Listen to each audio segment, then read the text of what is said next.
देखिए, महाराष्ट्र में पूरी तरह से अंधेर नगरी हो चुकी है। यहाँ पर मान करके चलो ये बहरी और अंधी सरकार है और इन्होंने ये पूरी तरह से आपातकाल जैसे मान करके चलो महाराष्ट्र में उस प्रकार की स्थिति है। वरिष्ठ पत्रकार अर्नब गोस्वामी के साथ जिस प्रकार से पुलिस ने दुर्व्यवहार किया, उनके साथ, उनके परिवार के साथ, उनके बेटे के साथ मारपीट की, ये महाराष्ट्र में कतई मंजूर नहीं है। महाराष्ट्र की भूमि को, ये शिवाजी महाराज की भूमि को ये मंजूर नहीं है। हम पुलिस के प्रति हमें पूरा सम्मान है, आदर है, पर इस प्रकार की मारपीट, ये खाकी वर्दी का उन्होंने एक प्रकार से अपमान किया है और ये सरकार के झांसे में आकर के जिन पुलिसकर्मियों ने मारपीट की उसकी हम कड़ी निंदा करते, आलोचना करते हैं। और इसी बात को लेकर के हम महामहिम राज्यपाल जी से मिले।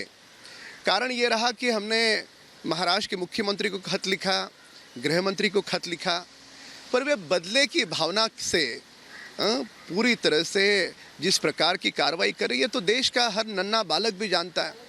तो महामहिम राज्यपाल के पास हमने रखा कि उनके बेटे के बारे में भी पुलिस मामला दर्ज कर रही है, केस ले रही है। इस प्रकार से किसी पत्रकार की आवाज़ को दबाना, किसी अभिव्यक्ति को दबाना, ये इस देश को मंजूर नहीं है। ये प्रजातंत्र का, लोकतंत्र का ये गला घुटने की महाराष्ट्र सरकार का ये जो कोशिश है उसकी हमने निंदा की। और आज महामहिम राज्यपाल से हमने ये सारी बातें रखी और राज्यपाल जी ने हमें आश्वस्त किया है कि अभिव्यक्ति ये हर एक का अधिकार है, अभिव्यक्ति हर एक का अधिकार है और अभिव्यक्ति को इस प्रकार से रोकना ये महाराष्ट्र की भूमि में नहीं चलेगा। ये सारी बातें हमने राज्यपाल जी के पास रखी है और हमें पूरा विश्वास है कि हमें न्याय मिलेगा। पहले होता था कि सरकार किसी की भी हो, विपक्ष की बातें सुनी जाती थी, गवर्नमेंट सुनती थी, लेकिन एक ऐसी ये गवर्नमेंट है कि विपक्ष की बातें नहीं सुनी जा रही है। राज्यपाल के पास ही सारे लोग को आना पड़ रहा। आखिर ऐसा क्यों सरकार को? देखिए, ये सरकार केवल बड़े अफसरों की ट्रांसफ़र करने में जुटी है। अब बड़े अफसरों की अच्छी जगह पर ट्रांसफ़र कैसे होती है ये देश भली भांति जानता है। पिछले 1 वर्ष के कार्यकाल में ये सरकार ने क्या काम किया? कोरोना में किसी एक भी आदमी को क्या 1 पैसे की उन्होंने सहायता की? नहीं की। महाराष्ट्र में किसान विपत्ति में है, क्या किसान को कुछ सहायता की? नहीं की। किसको इन्होंने सहायता की है? इन्होंने केवल मात्र 1 वर्ष के अंतराल में कोई नेवी का अफसर है जिसकी ओर देख करके हमें सीना चौड़ा करते, सैल्यूट करते, क्योंकि देश की सेवा की उन्होंने। ऐसे अफसर के घर में घुस करके ये शिवसेना के लोग पीट रहे हैं। हमने थाना में देखा किस प्रकार से इनके पुलिस वाले, इनके बॉडीगार्ड जाकर के किस प्रकार से मारपीट करते हैं। सोशल मीडिया में यदि कुछ लिखे तो उसको मारपीट की जाती है। पत्रकार यदि सच्चाई बताए तो उसके साथ किस प्रकार का हर्ष कर रही है सरकार, ये भी देख रहे हैं। अर्नब गोस्वामी जी का अपराध क्या है?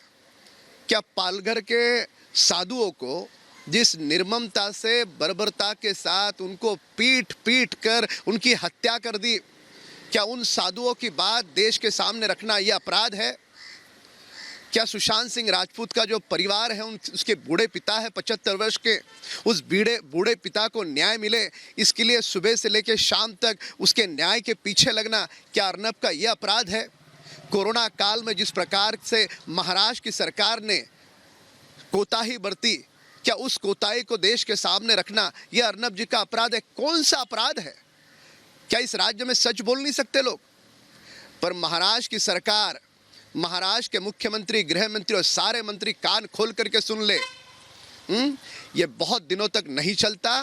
इस प्रकार से लोकतंत्र का, प्रजातंत्र का आप गला घोट नहीं सकते। समूचा देश और विदेश के करोड़ों चाहने वाले आज अर्नब गोस्वामी जैसे वरिष्ठ पत्रकार के साथ खड़े हैं और एक दिन ये सारी चीज़ों की कीमत ये तीनों दलों को चुकानी होगी। इस प्रकार से पत्रकारों की आवाज़ वो दबा नहीं सकते। क्या आपको नहीं लगता कि पूरा प्लांटेड नज़र आता? टीआरपी केसेस देखें और केसेस देखें, कल जिस तरह से गिरफ्तार किया गया, मारा गया, मुंबई पुलिस, रायगढ़ पुलिस, पूरा प्लांटेड गया, क्योंकि इतनी पुलिस एका आना, रेड करना, ऐसा लगा जिस तरह से कार्रवाई है, पूरा प्लांटेड नहीं लग रहा है महाराष्ट्र गवर्नमेंट का? हम महाराष्ट्र सरकार से, गृह मंत्री से पूछना चाहते हैं, अर्नब गोस्वामी कौन से आतंकवादी हैं? वहाँ पर उनको गिरफ्तार करने के लिए जो एनकाउंटर स्पेशलिस्ट चले जाते हैं, वे सारे एनकाउंटर स्पेशलिस्ट का हमें अभिमान है, पर यह सरकार किसी आतंकवादी को जिस प्रकार से पकड़ा जाता है वैसे 10-20 गाड़ियों का काफिला लेके 200 पुलिस वाले वहां भेजती हैं। क्या चला क्या रखा है आपने?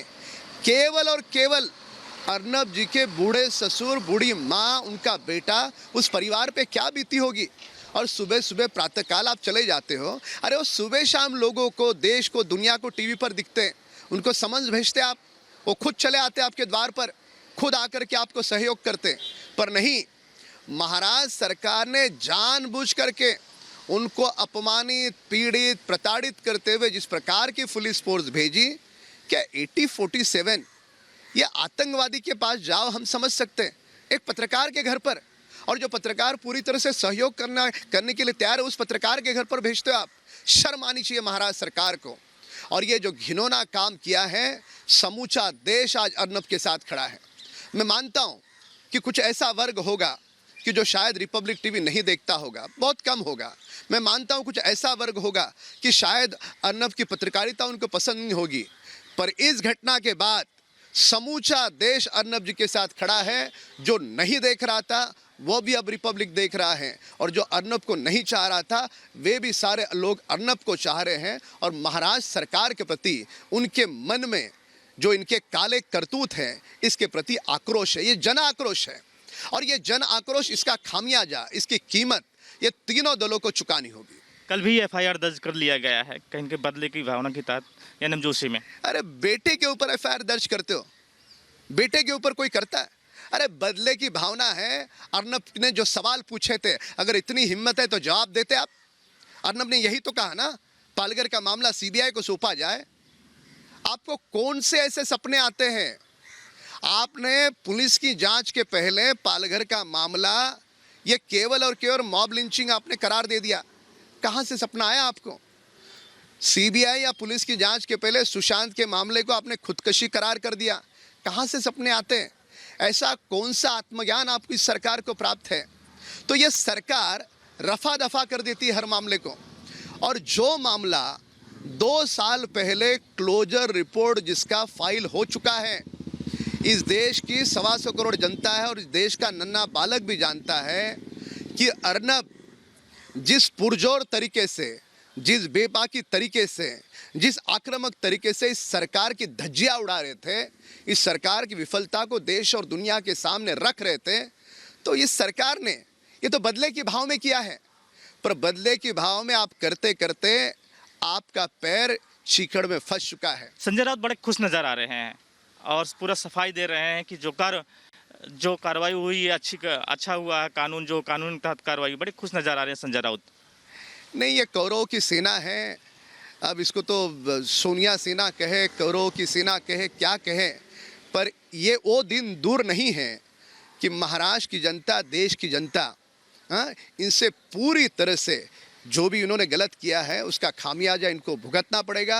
इनको इसकी कीमत देनी पड़ेगी। इन्होंने कंगरा का घर तोड़ दिया।